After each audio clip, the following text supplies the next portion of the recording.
हर सुबह आप उठते हैं, तैयार होते हैं, बाहर निकलते हैं, लेकिन क्या आपने कभी खुद से पूछा है मैं आखिर जा कहाँ रहा हूँ? क्या आप अपने सपनों की कहानी जी रहे हैं या किसी और की लिखी हुई स्क्रिप्ट? दुनिया की सबसे बड़ी ट्रेजेडी ये नहीं कि लोग मर जाते हैं, बल्कि ये है कि वो जिंदा रहते हुए कभी जीते ही नहीं। ज्यादातर लोग अपनी जिंदगी में रिएक्ट कर रहे हैं, जी नहीं रहे। जैसे एक ऑटोमेटिक प्रोग्राम काम, सोशल मीडिया, रिश्तों का नाटक, दुनिया की दौड़, लेकिन उनका असली मैं कहीं पीछे छूट चुका है। आज इस वीडियो में हम बात करेंगे 7 ऐसी आदतों की जो न सिर्फ तुम्हें फिर से तुमसे मिलवाएंगी, बल्कि तुम्हारी सोच, तुम्हारा भविष्य और तुम्हारी पूरी दुनिया बदल सकती है। लेकिन याद रखना, ये कोई सेल्फ हेल्प ज्ञान नहीं है, ये जिंदगी की रणनीति है।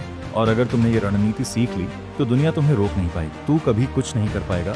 तेरी गलती से पूरी क्लास पीछे रह जाती है। वही बच्चा बड़ा हो चुका है, अब ऑफिस में जाता, ऑफिस में बॉस उसे चिल्ला रहा है, तू हर बार बहाना बनाता है, तेरी वजह से डील मिस हुई है। अब वो बच्चा सोचता है, क्या मैं वाकई बेकार हूँ या मैंने बस दूसरों की बातें मान ली? दुनिया तुम्हें बताएगी कि तुम्हारे हालात कैसे हैं, लेकिन क्या तुम ये मानने को तैयार हो कि हालात के लिए तुम जिम्मेदार हो? प्रोएक्टिव व्यक्ति कहता है, मैं अपनी जिंदगी का लेखक हूँ और मैं खुद लिखूंगा कि मेरा अगला पन्ना कैसा होगा। नेल्सन मंडेला, उन्हें 27 साल जेल में रहे, उन्हें हर दिन टॉर्चर किया गया, अपमानित किया गया, लेकिन जब वो बाहर आए तो उन्होंने बदला नहीं लिया, बल्कि एक राष्ट्र को माफ कर दिया। क्यों? क्योंकि उन्होंने चुना फीडबैक नहीं, जिम्मेदारी। एक ही सिचुएशन में दो सोच, फर्क है बस जिम्मेदारी लेने का है। प्रोएक्टिव होने का मतलब है, मेरे जीवन की चाबी किसी और के हाथ में नहीं है, वो मेरे ही हाथ में है। तुम्हें गुस्सा दिलाने वाला कोई और नहीं होता। तुम खुद तय करते हो कि तुम कैसे फील करोगे, तुम रिएक्शन हो या क्रिएशन। क्योंकि जो रिएक्टिव होता है वो दूसरों का गुलाम बनता है, और जो प्रोएक्टिव होता है वो अपनी किस्मत खुद लिखता है। अंत को ध्यान में रखकर शुरुआत करो। कल्पना करो, आज तुम्हारी अंतिम यात्रा है। लोग खड़े हैं, कुछ आंखों में आंसू हैं,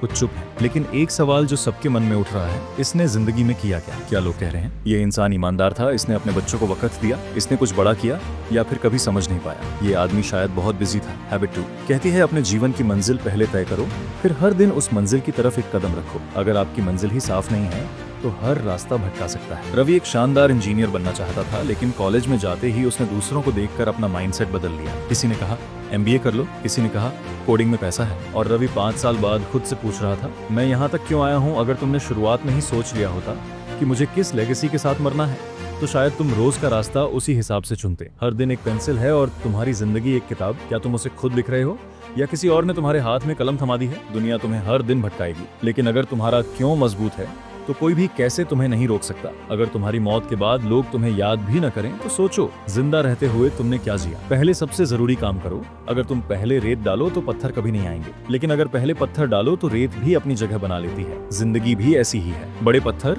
जरूरी काम, रेत, व्यर्थ चीजें। लेकिन हम उल्टा करते हैं, पहले इंस्टाग्राम, फिर नेटफ्लिक्स, फिर दोस्तों की बातें, और आखिर में जो वाकई जरूरी था उसके लिए जगह ही नहीं बचती। अंजलि हर सुबह एक टू डू लिस्ट बनाती थी 10 काम, लेकिन दिन खत्म होता तो सिर्फ 2 पूरे होते, और वो भी वही जो आसान थे, मुश्किल। लेकिन जरूरी काम जैसे रिज्यूम बनाना, जॉब अप्लाई करना टलते रहे।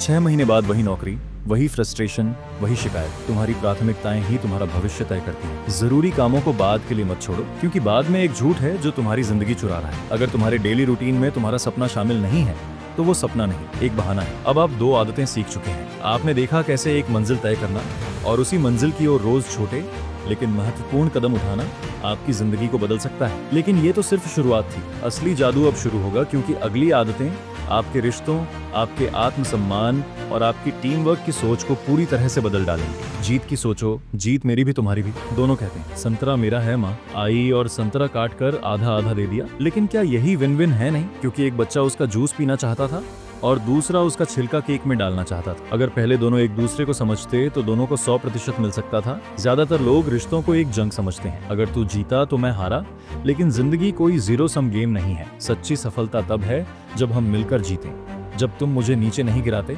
बल्कि साथ में ऊपर चढ़ते हो। राहुल और प्रियंका एक ही कंपनी में थे, दोनों की मेहनत बराबर थी, लेकिन प्रमोशन का मौका सिर्फ एक को मिल सकता था। राहुल ने चालाकी दिखाई, मीटिंग में प्रियंका की गलतियां उजागर की और खुद प्रमोट हो गया है। 1 महीने बाद टीम टूट चुकी थी, प्रोजेक्ट फेल हो गया और राहुल की नई पोजीशन बस एक बोझ बन चुकी थी। फिर उसने समझा, अगर मैं अकेला ऊपर चढ़ा और बाकी गिर गए तो मैं भी कहां तक जाऊंगा। थिंक विन विन का मतलब है मुझे भी जीतना है, लेकिन तुम्हें हराकर नहीं, तुम्हारे साथ जीतकर। इस सोच से रिश्ते मजबूत होते हैं, टीम वर्क बढ़ता है और कंपटीशन नहीं, कोलैबोरेशन पैदा होता है। दूसरे की जीत तुम्हारी हार नहीं है। असली महानता तब है जब तुम दूसरों को जीतने में मदद करो और खुद भी पीछे ना रहो। कभी खुद से पूछो, क्या मैं दूसरों को नीचे गिराकर ऊपर चढ़ने की कोशिश कर रहा हूँ, या क्या मैं सबको साथ लेकर आगे बढ़ रहा हूँ? पहले समझो फिर समझाओ, पत्नी कहती है। तुम मुझे कभी समझते ही नहीं। पति जवाब देता है, तुम ही तो मुझे सुनती नहीं हो। दोनों चुप हो जाते हैं, लेकिन असली समस्या वही रह जाती। हर इंसान चाहता है मुझे कोई समझे, मेरी बातें सुने, मेरे दर्द को महसूस करे। लेकिन हम सब एक गलती करते हैं, हम जवाब देने के लिए सुनते हैं,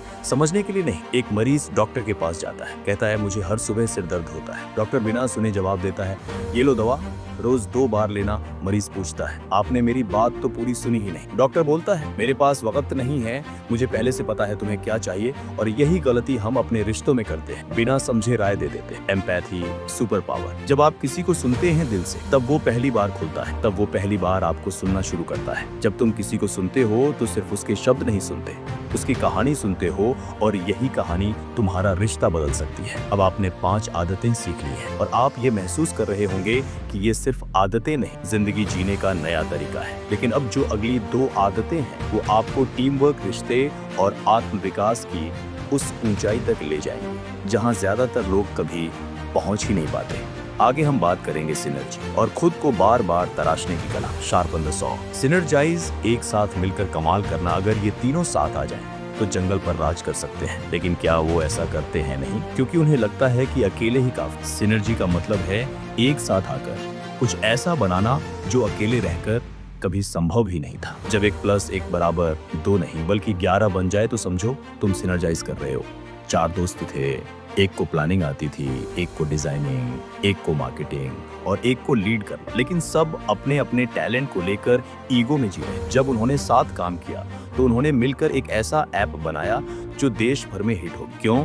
क्योंकि उन्होंने डाइवर्सिटी को वीकनेस नहीं, स्ट्रेंथ माना। सिनर्जाइज करने का मतलब है मतभेदों को सहन नहीं समझकर उनका लाभ उठाना। तुम जैसे हो वो वैसे नहीं है, और यही फर्क अगर तुम समझ गए तो वो फर्क तुम्हें जीत दिला सकता है। तुम अकेले तेज जा सकते हो, लेकिन साथ चलोगे तो दूर तक जा सकते हो। असली लीडर वो नहीं जो सबको जैसा है वैसा बना दे, बल्कि वो है जो सबको जैसा है वैसे अपनाकर साथ काम करवा ले। रिश्तों में, बिजनेस में और समाज में अकेले चमकने से बेहतर है साथ मिलकर रोशनी फैलाना।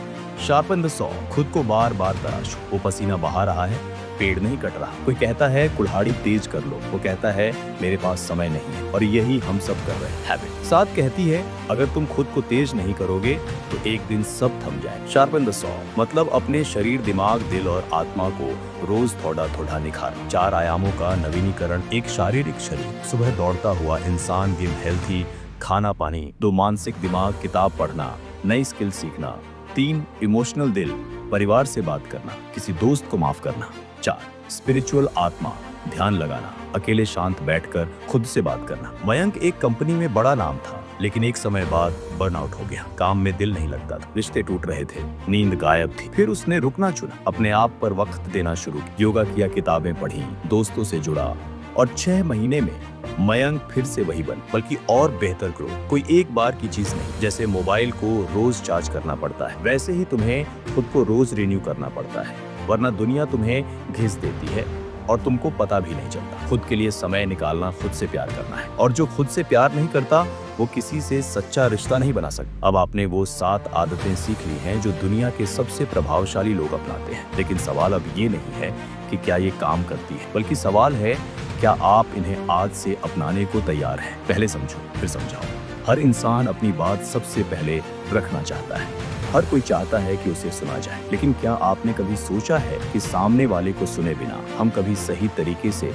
अपनी बात कह भी सकते हैं? Communication is not about speaking, it's about understanding. Stephen Covey कहते हैं अगर आप सच में प्रभावशाली बनना चाहते हैं तो आपको एक ऐसी आदत अपनानी होगी जो बेहद दुर्लभ है। पहले समझो फिर समझाओ। एक पिता अपने बेटे को डांट रहे हैं, तो हमेशा गलती करता है, तुझे कभी समझ नहीं आता। क्या बेटा चुप है? उसकी आंखों में आंसू हैं, क्योंकि उसने कोशिश की थी मगर किसी ने उसकी बात सुनी ही नहीं। हम सोचते हैं कि सुनना मतलब चुप रहना है, लेकिन असली सुनना होता है एम्पैथिक लिसनिंग, यानी सहानुभूति के साथ सुनना, जहां हम सामने वाले के शब्दों से ज्यादा उसकी भावनाओं को महसूस करते हैं। Problem in real life communication. हम जवाब देने के लिए सुनते हैं, समझने के लिए नहीं। हम सलाह देते हैं जब कोई बस सुनने वाले की तलाश में होता है। हम जज कर लेते हैं जब सामने वाला बस अपनी बात कहकर हल्का होना चाहता है। कवे कहते हैं डायग्नोज बिफोर यू प्रिस्क्राइब, यानी पहले सही से समझो, फिर समाधान दो। जैसे डॉक्टर बिना जांच के दवा नहीं देता, वैसे ही हमें बिना समझे प्रतिक्रिया नहीं देनी चाहिए। एक पति परेशान होकर बोलता है, तुम कभी मेरी बात नहीं सुनती हो,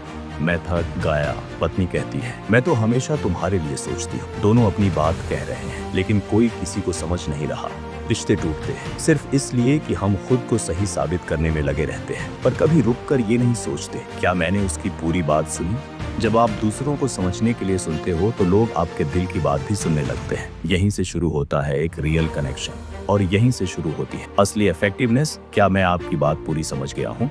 क्या आप मुझे थोड़ा और विस्तार से समझा सकते हैं? मैं आपकी जगह होता तो शायद मैं भी ऐसा ही महसूस करता। इन शब्दों में सिर्फ भाषा नहीं, बल्कि एक इंसान की सच्ची कोशिश छुपी होती है, किसी को समझने की। बिना जज किए एक पिता अपने बेटे को गले लगाता है, बोलता है, बेटा आज पहली बार मैंने तुम्हारी पूरी बात सुनी, माफ करना, मैं समझ नहीं पाया था। बेटा मुस्कुराता है। दुनिया को बदलने की शुरुआत एक इंसान को सुनने से होती है। तो अगली बार जब कोई आपसे कुछ कहे तो जवाब देने से पहले समझने की कोशिश करें। यही है 5वीं आदत जो बनाएगी आपको एक ऐसा इंसान जिसे सिर्फ सुना नहीं बल्कि महसूस किया जाएगा। जब दो इंसान एक जैसे सोचते हैं तो वो सिर्फ कॉपी बनते हैं, लेकिन जब दो इंसान अलग अलग सोचते हैं और फिर भी मिलकर कुछ नया बनाते हैं तो वो जादू होता है। उसे कहते हैं सिनर्जी। किसी को शेप की समझ है, किसी को रंगों की, लेकिन अकेला कोई भी पजल पूरा नहीं कर पाता।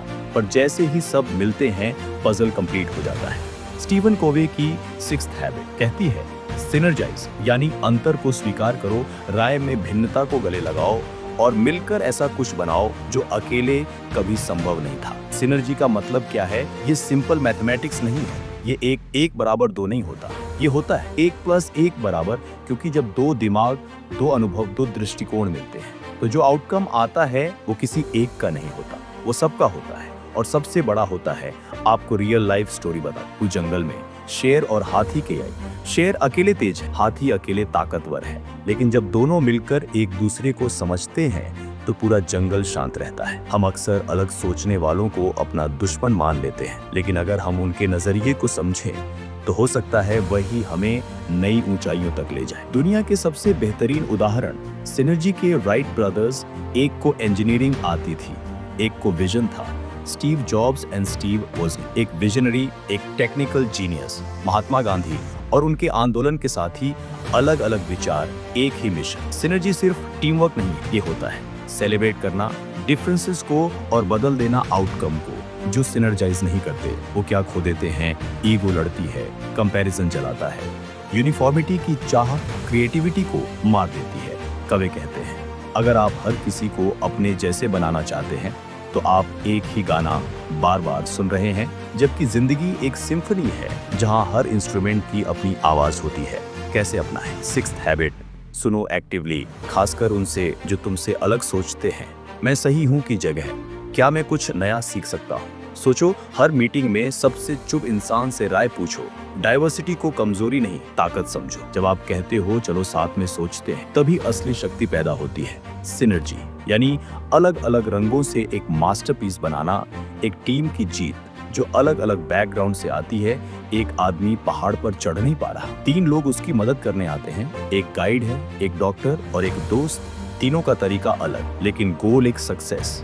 सिर्फ IQ से नहीं आती, वो आती है EQ + IQ + V से। यानी synergy the whole is greater than the small of its parts. अकेले तेज जाओगे, लेकिन साथ चलोगे तो दूर जाओगे। यही है 6th हैबिट, सिनर्जाइज, और यही है ग्रेटनेस का असली रास्ता। अगर एक लकड़हारा दिन भर पेड़ काटता रहे तो क्या वो ज्यादा पेड़ काटेगा? शायद नहीं, क्योंकि उसकी आरी धीरे धीरे कुंद हो जाएगी और एक समय बाद वो जितनी ताकत लगाएगा उतना ही थक जाएगा, पर पेड़ नहीं कटेगा। स्टीफन कोवे की 7वीं आदत कहती है, शार्पन द सॉ, यानी खुद को रिचार्ज करना, खुद को रीबिल्ड करना और लगातार अपने आप को बेहतर बनाते रहना।